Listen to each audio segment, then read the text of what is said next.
जय जय गुरुवर, जय जय सर्वशक्ति। जाति धर्म का ओढ़े चोला, जाति धर्म का ओढ़े चोला, झूम रहा है प्यारा भारत। जाति धर्म का ओढ़े चोला, झूम रहा है प्यारा भारत।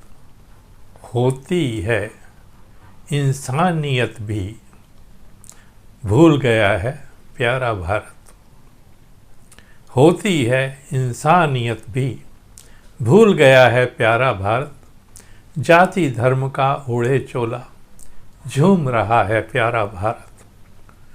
आज जिसको देखो धर्म की बात करता है, तो धर्म होता क्या है? हिंदू कहने से धर्म हो जाता है, मुस्लिम कहने से धर्म हो जाता है, जैन कहने से धर्म होता है, बौद्ध कहने से धर्म हो जाता है, ईसाई कहने से धर्म होता है। हम कब तक इस भ्रांति में पड़े रहेंगे? हम कब तक इस भ्रम में पड़े रहेंगे कि किसी चीज़ का, किसी समुदाय को कोई नाम देने से धर्म नहीं होता? धर्म होता है जहाँ प्रेम होता है, जहाँ मानवता होती है, जहाँ एक दूसरे के प्रति सौहार्द होता है, जहाँ ममता होती है, जहाँ भाईचारा होता है। मगर इनमें से एक भी किसी के पास है?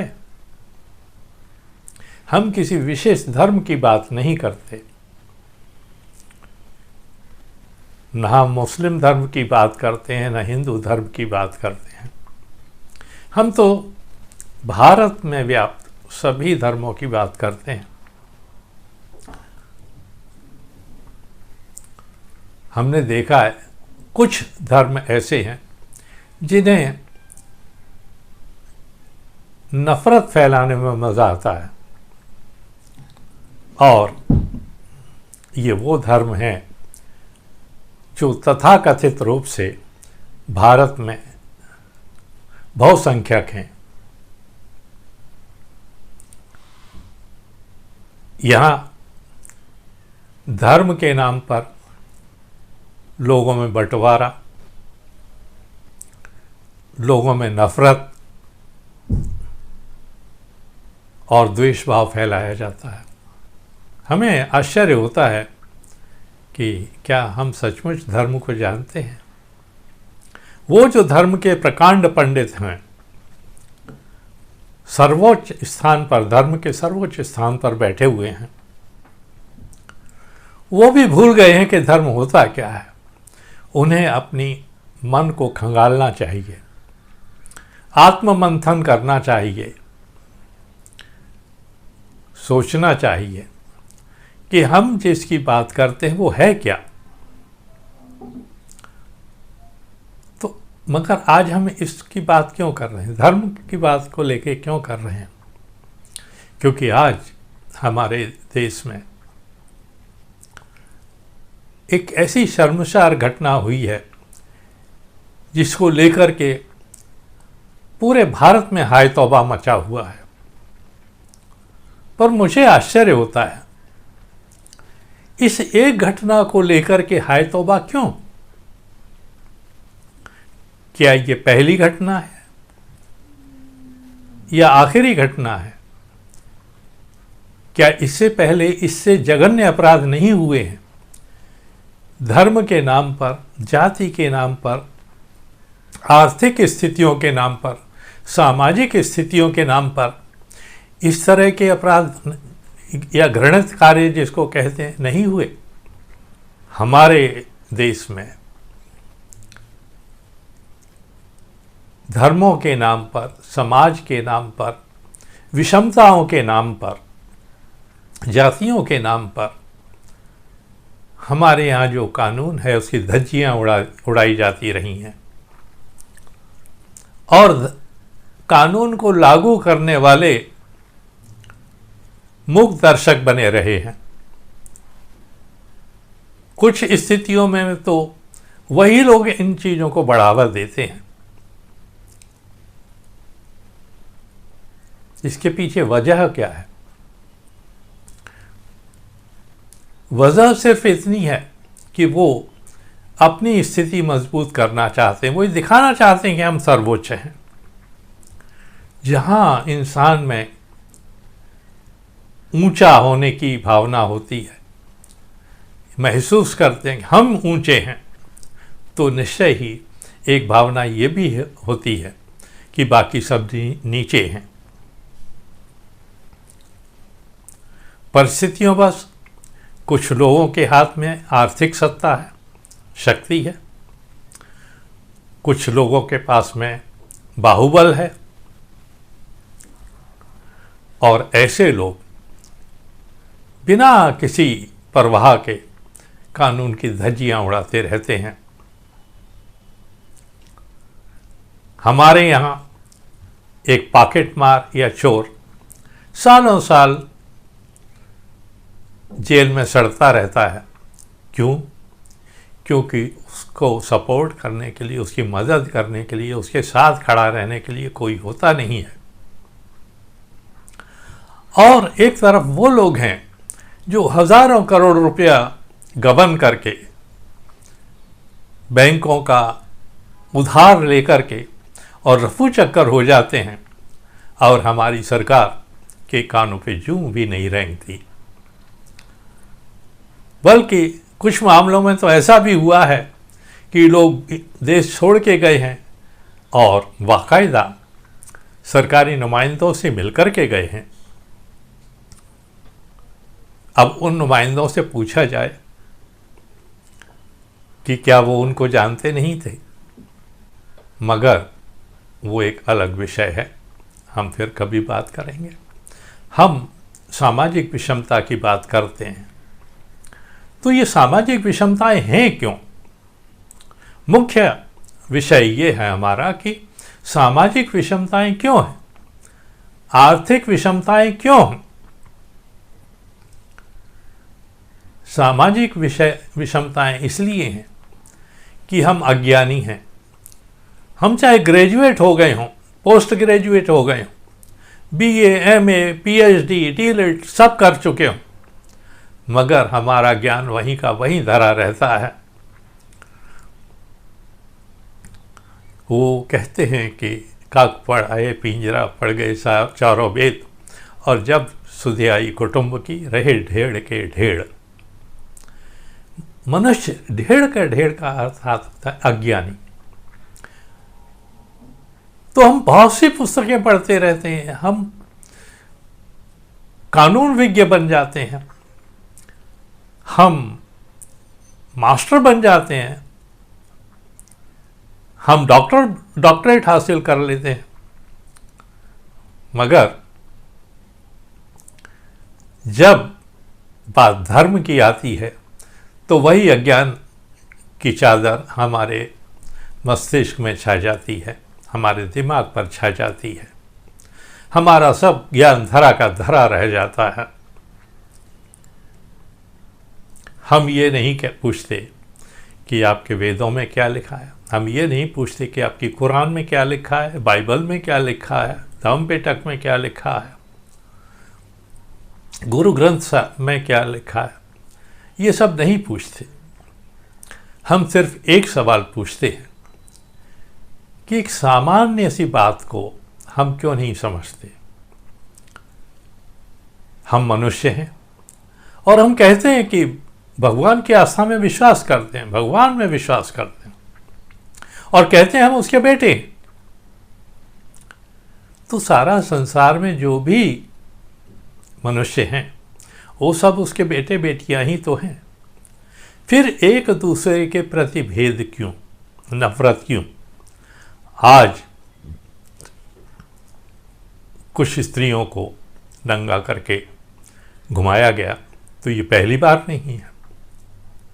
ऐसा यूपी में कई बार हुआ है, बिहार में कई बार हुआ है,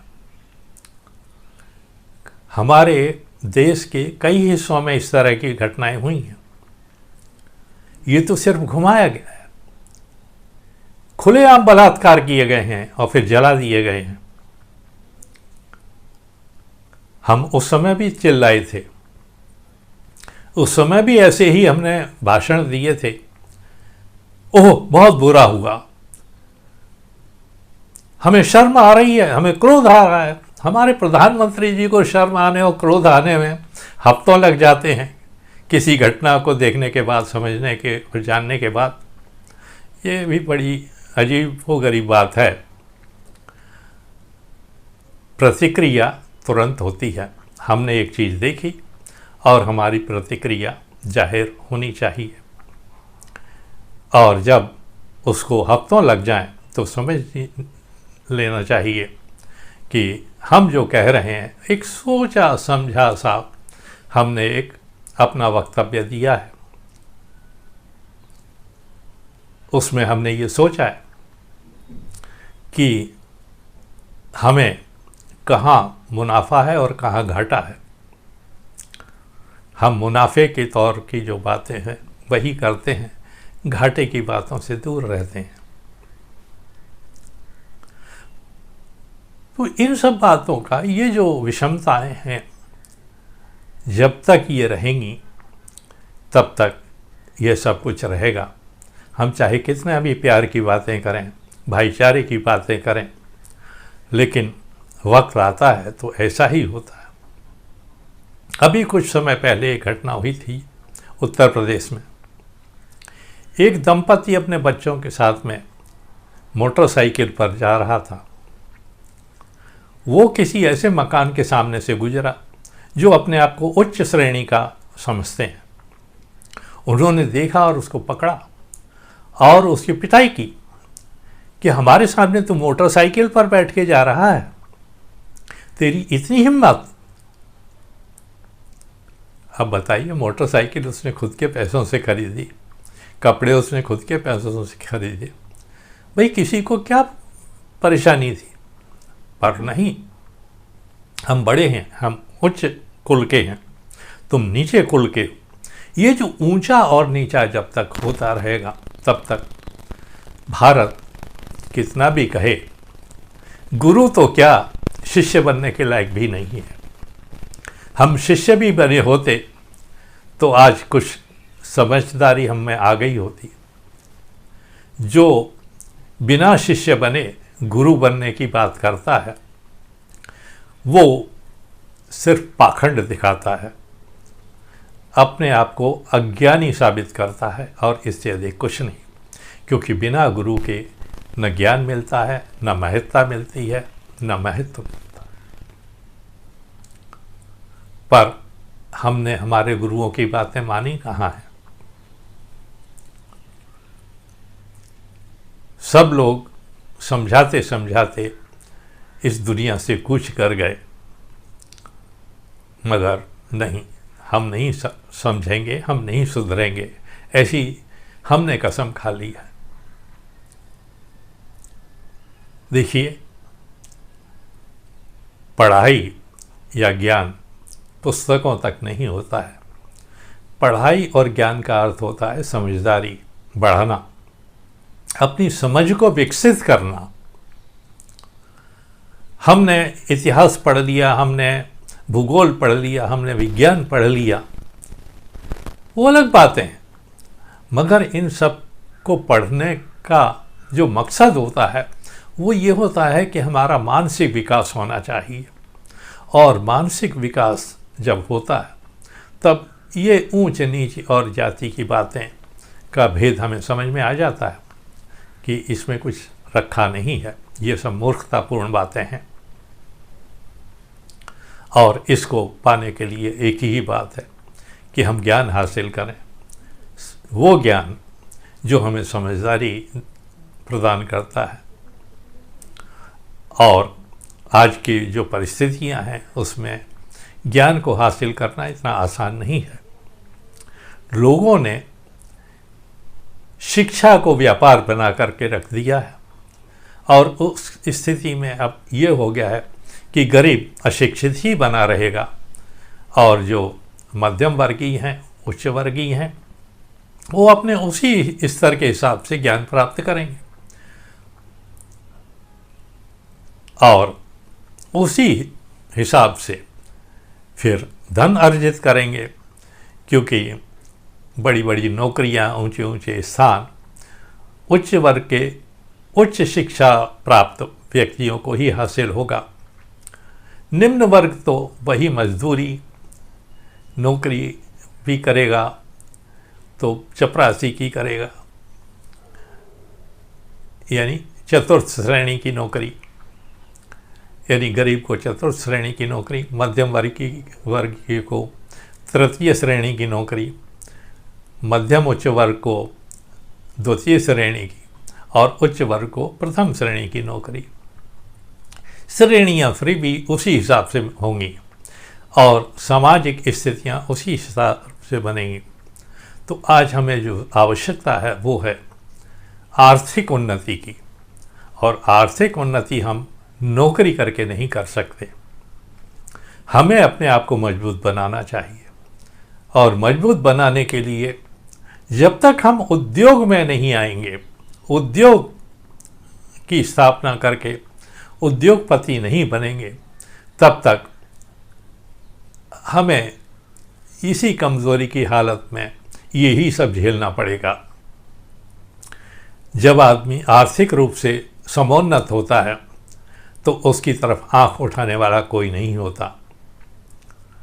गरीबी सबसे बड़ा अभिशाप है। आप इस अभिशाप को दूर कर सकते हैं, और उसके लिए हम आपको आमंत्रित करते हैं कि आप आइए, हमसे जुड़िए और जुड़ करके एक उद्योग समूह का हिस्सा बनिए, ताकि आपकी आर्थिक स्थिति मजबूत हो। आर्थिक स्थिति मजबूत होगी तो निश्चय ही समाज में आपको कुछ तो अच्छा स्थान मिलेगा, लोग कुछ तो अच्छी नज़र से देखेंगे। आर्थिक स्थिति मजबूत नहीं होगी तो लोग गिरी नज़र से ही देखेंगे। अब हमसे जुड़ने का एक ही तरीका है, हमने बार बार बताया। हमारे वीडियो जो आप देखते रहते हैं उन्हें आप अन्य लोगों में भी पहुंचाइए।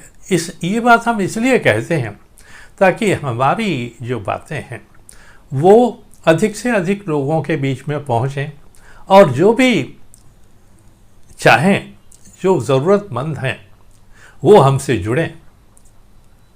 जिनको ज़रूरत नहीं है उन्हें जुड़ने की कोई ज़रूरत नहीं है। जो पहले से ही उद्योग चला रहे हैं उन्हें जुड़ने की कोई आवश्यकता नहीं है। मगर जो बेरोज़गार हैं, कोई काम नहीं है, बेकारी से जूझ रहे हैं, कहीं नौकरी हासिल नहीं हो रही है, ऐसे व्यक्ति हमसे मिल सकते हैं, जुड़ सकते हैं और एक उद्योग समूह की हिस्सा बन सकते हैं। उसके लिए वीडियो देखिए और अपनी सूचनाएं जो नंबर हम देते हैं, व्हाट्सएप नंबर, उस पर आप हमें भेजिए। हम आपसे संपर्क करेंगे और आगे की योजना बताएंगे। आज बस इतना ही। धन्यवाद, शुक्रिया। Thank you very much.